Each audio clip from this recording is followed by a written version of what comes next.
Once again, I want to welcome you to AK Academics channel. So stay tuned and enjoy the lessons for today. Alright, let's begin. The first example we're going to treat today is this. A student pushes a mass of 240 kg for a distance of 2.3 meters over the frictionless surface of a frozen lake.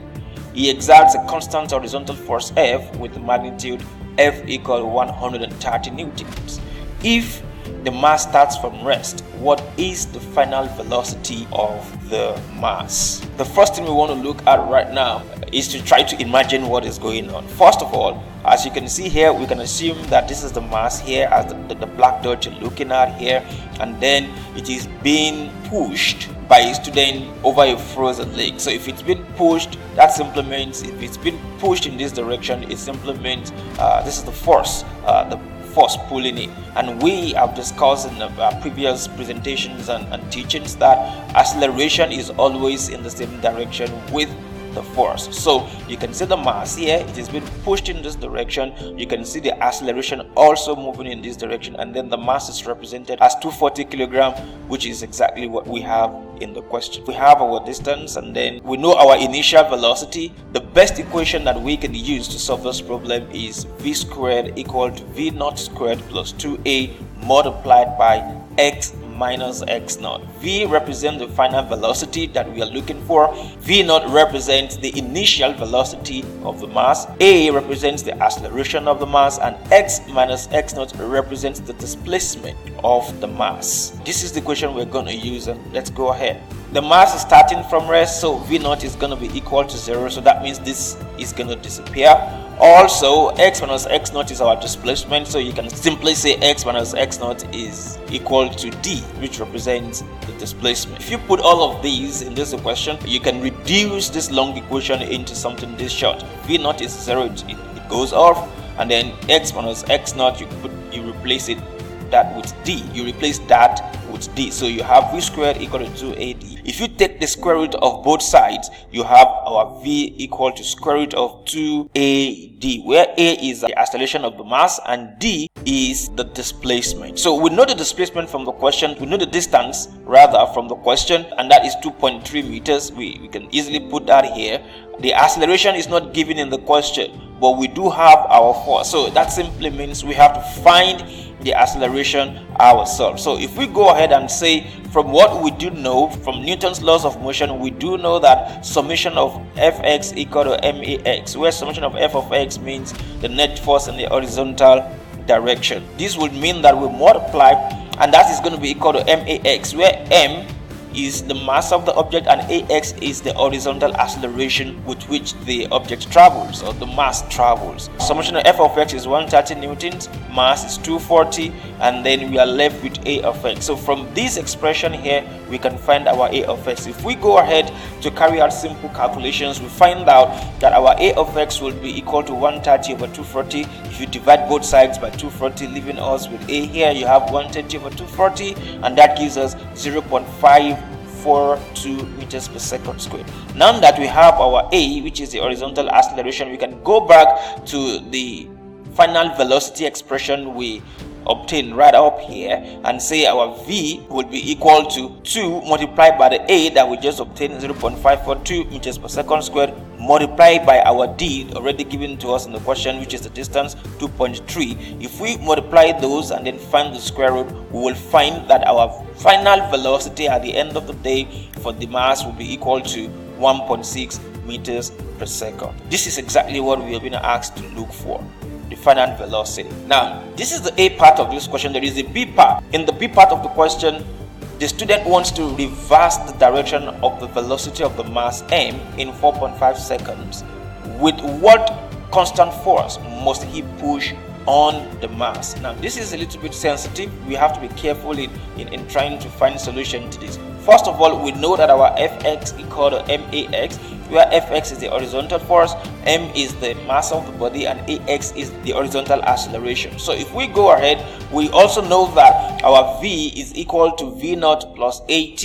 This time around we've been given 4.5 seconds, so that is why this equation is going to come into play. If we rewrite this equation, now the question you want to ask yourself is, why are we using this equation? The reason we are doing that is because initially we found acceleration ax when the boy was pushing the mass in a particular direction, but this time around he wants to reverse. That simply means the acceleration with which he would reverse will be different from the acceleration with which he was moving in the first instance. So we have to find a new acceleration, okay, and this force is the force we're looking for. We know the mass, we're looking for this first, and then we have to first of all find this acceleration here. So to find this acceleration, we have to bring this into play, because now we have the time. We are dealing with time. We have to use one of the equations of motion that deals with time. We have v equal to v0 plus at, where v0 is the initial velocity, a is the acceleration that we're looking for,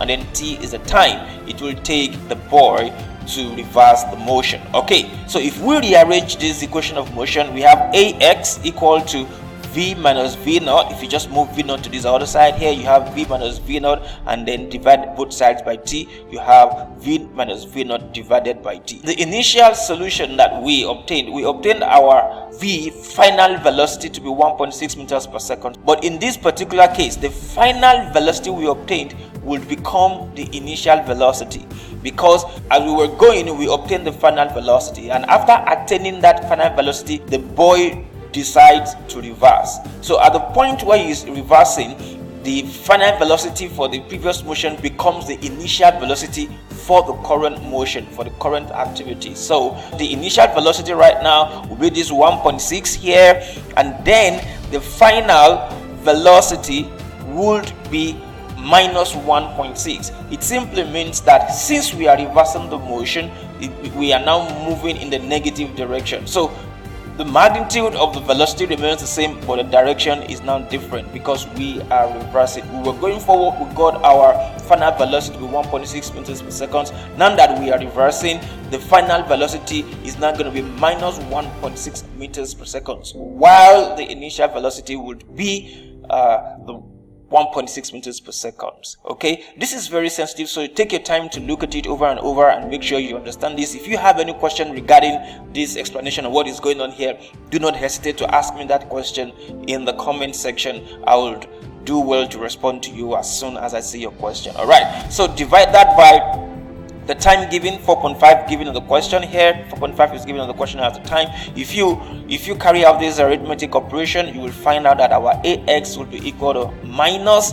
0.711 meters per second squared. This is the acceleration with which the boy would reverse the motion of the mass that we are talking about. Now that we have our acceleration, we can go ahead and find our force using Fx equal to max. Fx equal to max will be equal to 240 kg, which is already in the question, multiplied by the new acceleration we just obtained, and that gives us minus 171 newtons. It is very important that you pay attention to the sign. This solves example 1. If you do have any questions about any of these explanations, ask me the questions in the comment section. I'm going to make sure I reply you as soon as I find your questions. Before we go to example 2, let's take a short break. Editor Prof. Editing, writing, plagiarism. Acceptable projects. Research proposals, papers, projects and thesis. Business writing and grant proposals. Books and magazines. Cover letters and resumes. Social media and blog posts. Range of services. Proofreading, intermediate, and deep expert editing, plagiarism reduction, writing. Why Editor Prof? Fast and affordable, experienced and reliable, satisfaction guaranteed, offers multiple revisions, honors confidentiality terms, certified to edit, proofread, and get your work in awesome shape. Contact details, calls/WhatsApp, +90 533 847 7359. Hire Editor Prof. We make your work look perfect.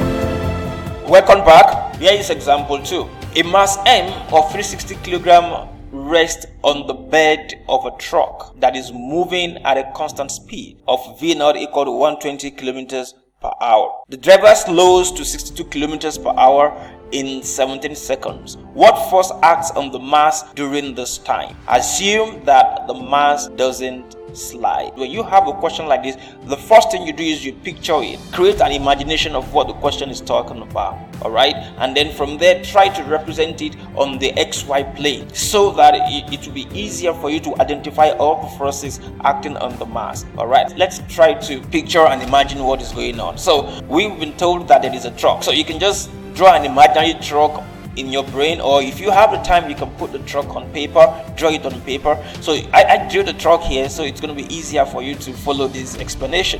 So as you can see, we have the truck here. This is the mass resting on the bed of the truck at the back here, and we know this mass is 360 kilogram. Then the truck is moving in a direction, so we do know that the velocity of the truck is V0, and it's going to be in the direction of motion of the truck. So now that we have seen what is going on here, the next thing we want to do is to identify what force is acting on these. As the truck was going, the driver suddenly slows down, and as it slowed down, what we would expect is that the mass here will tilt forward or move forward. Okay, but from the question we have, we were told that the mass did not slide. If the mass remained constant, there must be a force acting on that mass, preventing it from moving forward. That force will be acting against the motion of the truck. So that is why if we have this dot as the mass here, that force will be moving against the motion of the truck. All right, so let's go ahead and try to see how we can solve this problem. Since we have our time, which is 17 seconds, and then we have initial and final velocity, the best equation that we can use to solve this problem is V equals to V0 plus 80. If we go ahead to use this equation, what you want to do is to rearrange the equation to find our acceleration, because that is lacking. We know V, we know V0, we know T. Final velocity will be 62 because the driver was moving at a constant speed, an initial speed of 120 kilometers per hour. So this is going to be 120 kilometers per hour will be our initial speed, and then 62 will be the final speed. So don't make a mistake and assume because 120 is higher, it should be the final velocity. All right, let's take it a step further. So you have your 62 here as a final velocity minus the initial velocity divided by 17. Now, what can you observe here? We have our time in seconds, and then we have the velocities in kilometers per hour. Under normal circumstances, to be able to use this equation just the way it is here, we have to have our velocity in meters per second or have our time in hours, so that we can have uniform units of operation. All right, so what you can do here is to convert 17 seconds to hours or convert kilometers per hour to meters per second. Whatever is convenient for you is what you do, but the most important thing is your final answer should be in the standard SI unit, which is going to be meters per second. So for this example, I'm going to convert the velocities to meters per second. So if we do that, to convert kilometers to meters, kilo here means 10 raised to power 3, that is 1000. So you can just write 10 raised to power 3 meters, and that is 1000 meters. You can write up here divided by 1 kilometers. Okay, and then these 1 kilometers will eventually cancel off these kilometers, and so you have your 1000 meters left here. And then also we have per hour here. We have to convert this hour also to seconds. To convert 1 hour to seconds, so you have 1 times 60 times 60, and that gives us 3600 seconds. All right, so because we have per hour here, we're going to have 3600 seconds as the denominator here, and then you have 1 hour right on top. This 1 hour here will cancel the hours that we have. If you put in all of these and then you carry out your arithmetic operation effectively without making mistakes, you would obtain something like this. Your acceleration would be equal to minus 0.947 meters per second squared. This negative sign here represents the fact that the car is slowing down, the car is decelerating. Now that we have our AX, what next? You want to find the force, because the question says what force acts on the mass during this time. Force is going to be equal to MA, and since we're dealing with horizontal force, it's going to be Fx equal to MAX. We found our AX to be minus 0.947 meters per second squared, and we do know from the question here we do know that our mass is 360 kilograms. So if you bring those two equations right into Fx equal to max, what you obtain is 360 kilograms multiplied by minus 0.947 meters per second squared, and then finally you obtain your force as minus 340 newtons. The force preventing this mass from sliding is going to be minus 340 newtons. Always remember this sign. The acceleration and the force are always in the same direction. So if the acceleration is negative, the force certainly will also be negative. If you do have any questions regarding any of the points that we have raised in trying to solve this problem, hit me up in the comment section. I'm going to try to respond to you as much as I can. Editor Prof. Editing, writing, plagiarism. Acceptable projects. Research proposals, papers, projects, and thesis. Business writing and grant proposals. Books and magazines. Cover letters and resumes. Social media and blog posts. Range of services. Proofreading, intermediate, and deep expert editing. Plagiarism reduction. Writing. Why Editor Prof? Fast and affordable.